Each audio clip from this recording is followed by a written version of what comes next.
रसूल अलैहि सलाम फरमाते हैं मौत का फरिश्ता एक दिन में 36 मरतबा हर इंसान को देखता है और कहता है तुझे मरना है, तुझे मरना है, तुझे।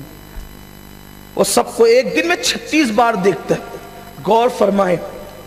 और मौत दिन में 260 मरतबा एक इंसान को पुकार के कहती है दुनिया की मोहब्बत में अल्लाह से गाफिल होने वालों, एक दिन तुम्हें मौत की लज्जत को चखना है, एक दिन तुम्हें मौत के मजे को चखना है।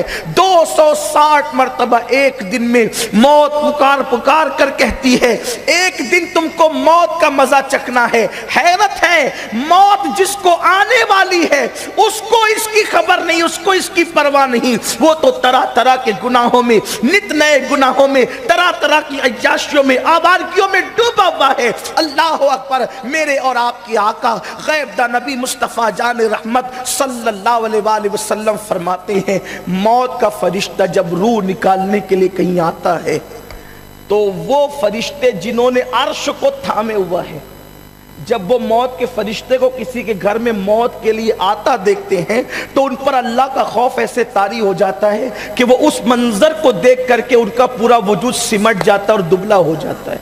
किनका?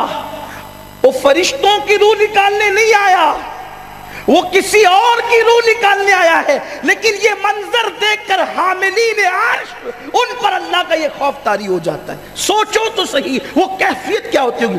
फरिश्ते इस मंजर की ताब नहीं ला पाते और उनका वजूद सुकर जाता है। तो जिस इंसान पर मौत तारी होती होगी, जिसकी रूह निकलती होगी, उस वक्त उसकी कैफियत का हाल क्या होता होगा, उस वक्त उसकी पोजीशन क्या होती होगी। अल्लाह अकबर। और फिर इतनी प्यास मुसल्लत की जाती है कि ऐसा लगता है जैसे 7 समुंदर भी मुंह में उंडेल दिए जाएं तो प्यास नहीं बुझ सकती। और रिश्तेदार एक एक कतरा पिला रहे होते हैं, यानी प्यास और बढ़ा रहे होते हैं। क्योंकि जब किसी को प्यास शिद्दत की लगेगी और थोड़ा सा पानी पिलाओगे तो प्यास मिटेगी नहीं बल्कि बढ़ जाएगी। अल्लाह अकबर। अगर साक़ी कौसर उस वक्त करम न फरमाए तो उस वक्त दुनिया की कोई ताकत प्यास नहीं बुझा सकती। मेरे आका सल्लल्लाहु अलैहि वसल्लम के दीवानों, मेरे और आपके आका गैब दा नबी सल्लल्लाहु अलैहि वसल्लम फरमाते हैं एक एक बाल से, एक एक हड्डी से, एक एक चमड़ी के हिस्से से रूह निकाली जाती है। और आका फरमाते हैं एक जोड़ से दूसरे जोड़ तक के रूह आती है। तो उस वक्त जब एक जोड़ से दूसरे जोड़ के दरमियान रूह आती है तो इंसान इतनी तकलीफ महसूस करता है। अगर 1000 तलवारों की ज़रबें इंसान के वजूद पर एक साथ लगाई जाए तो उस वक्त उस इंसान को उतनी तकलीफ नहीं होती जितनी तकलीफ एक जोड़ से दूसरे जोड़ तक आने में रूह के वक्त तकलीफ होती है। और आखिरी में रूह आकर के इंसान के हलक में अटक जाती है। हाय हाय कितना गाफिल है इंसान। दुनिया की रंगरेलियों में, दुनिया की मस्तियों में, रंगीनियों के अंदर मसरूफ इंसान। सोच तो सही, अगर नाज़रीन हज़रात चैनल को सब्सक्राइब कीजिए, साथ में बेल आइकन जरूर दबा दीजिए ताकि आने वाली वीडियो की नोटिफिकेशन। जिस वक्त रूह हलक में अटकती होगी उस वक्त इंसान की कैफियत क्या होती होगी। लेकिन मेरे आका अलैहिस्सलाम के प्यारे दीवानों, उस वक्त का मंजर ये है, उस वक्त की कैफियत ये है कि अभी ये मौत की तकलीफ है, ये मौत की शिद्दत है, ये मौत का हाल है। और वहां पर शैतान आकर के कहता है कि मैं मरा था। यानी कभी अगर बाप मरा होता है तो बाप की शक्ल में, भाई मरा होता है तो भाई की शक्ल में, माँ मरा होता है तो माँ की शक्ल में। शैतान आकर के कहता है कि मैं मरा था तो मुझे जो वो आराम मिल गया इसलिए कि ईसाई मजहब हक है। बोल ईसाइयत हक है, बोल यहूदियत हक है, बोल मजूसियत हक है, ये बोल। उधर शैतान वरगला रहा होता है, इतनी तकलीफ होती है और शैतान उधर वरगला रहा होता है। अल्लाह अकबर। यानी कि एक तरफ इतनी तकलीफ, दूसरी तरफ शैतान का वरगलाना। रिवायतों में आता है कि सैयदना इमाम अहमद इब्ने हम्बल रज़ी अल्लाह तबारक व तआला मौत के वक्त अपने जब उनका बेटा उनका मुंह, उनके जबड़े बांधने के लिए रुमाल निकालते हैं कि मेरे वालिद के विसाल का वक्त करीब है तो मैं ज़रा उनका मुंह बांध दूँ ताकि मुंह बंद हो जाए। तो अभी उनकी थोड़ी सी ज़िंदगी बाकी थी। वो हाथ से इशारा कहते थे अभी नहीं, अभी नहीं, अभी नहीं, अभी नहीं, अभी नहीं। बेटे ने कहा अब्बा ये आप हाथ के इशारे से कहते हैं अभी नहीं, अभी नहीं, अभी नहीं, ये क्या कह रहे हैं आप? احمد ابن حنبل کہتے ہیں تو بھی موت کے وقت مجھ سے سوال کر رہا ہے.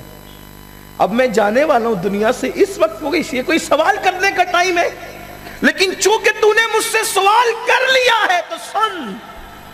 شیطان میرے سامنے کھڑے ہو کر کے مجھ سے کہتا ہے احمد ابن حنبل تو اپنا ایمان مجھ سے بچا کر دنیا سے لے جا رہا ہے. تو میں کہہ رہا ہوں ابھی نہیں، ابھی نہیں، ابھی تو چند لمحات اور باقی ہے. جب تک روح نہ نکل جائے اس وقت تک میرے ایمان کے خاتمے کی گارنٹی نہیں. یہ کن لوگوں کی بات ہو رہی ہے؟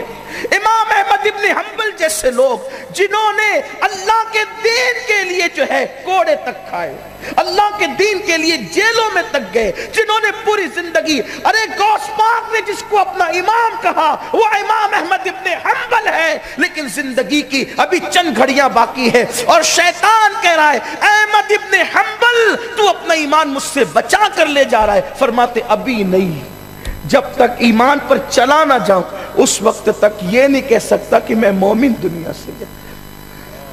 یہ کیفیت ہے اللہ والوں کی، یہ صورتحال ہے. آپ مجھے بتائیں نہ زندگی میں ہمارا عمل صحیح ہے، نہ ہمارے پاس تقوی ہے، نہ پرہیزگاری ہے، نہ نیکیاں ہیں، گناہ ہی گناہ ہے. اور اس پر طرفہ یہ کہ اب ہم کافر اور مشرکوں کے راستے پر چل پڑے. اور یہ موت کے وقت یہ بڑی دردناک چیز ہے. کسی کو موت کے وقت جتنی تکلیف ہو جائے کوئی پرابلم کی بات نہیں، اگر اس کا ایمان پر خاتمہ ہو جائے تو پھر اس کے لیے راحت ہی راحت ہے. لیکن اللہ اکبر، اللہ اکبر، جو ایمان پر دنیا سے گئے وہ کامیاب ہو گئے. جو ایمان پہ، کیونکہ مومن کو موت کے وقت تکلیف ہونا اس کے گناہوں کا کفارہ بن جاتا ہے، اس کے مغفرت کا ذریعہ بن جاتا ہے. لیکن سنو سنو، اس موت کی تکلیف کے وقت ایمان سلامت رکھ رہے، ایمان بچا رہے، ایمان محفوظ رہے، یہ سب کے بس کی بات نہیں ہے. اگر قدرت کا کرم نہ ہو تو پھر ایمان سلامت رہے اس کی کوئی گارنٹی نہیں. قدرت کا کرم ہے تو ایمان سلامت ہے، اور قدرت کا کرم شامل حال نہیں ہے تو اللہ اکبر.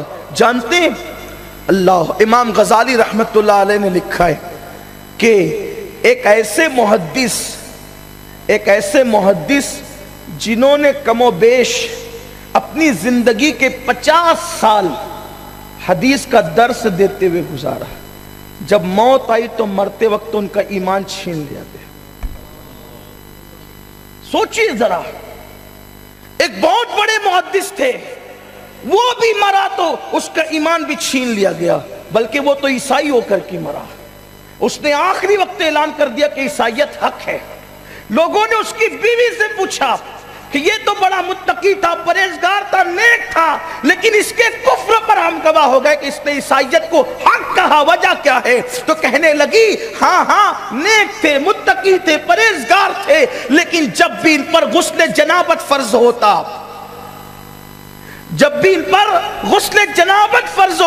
تو یہ کہتے تھے کہ یار اسلام میں سب اچھا ہے لیکن عیسائیت میں ایک چیز اور اچھی ہے، وہ یہ ہے کہ ان کے یہاں غسل جنابت فرض نہیں ہے اور اسلام میں غسل جنابت فرض ہے. تو ٹھنڈی میں غسل کرنا بڑی جان پہ آتا ہے، بڑی تکلیف ہوتی ہے، تو عیسائیوں کے یہاں غسل جنابت نہیں، اس لیے ان کو آرام راحت ہے. تو وہ عورت کہتی تھی جس نے عیسائیوں کے ایک قانون کی گویا کے تعریف کی تھی اور اسلام پر اس کو پسند کیا تھا، یہ ایک گندگی کی وجہ سے جب یہ مرا تو کافر ہو کر کے مرا.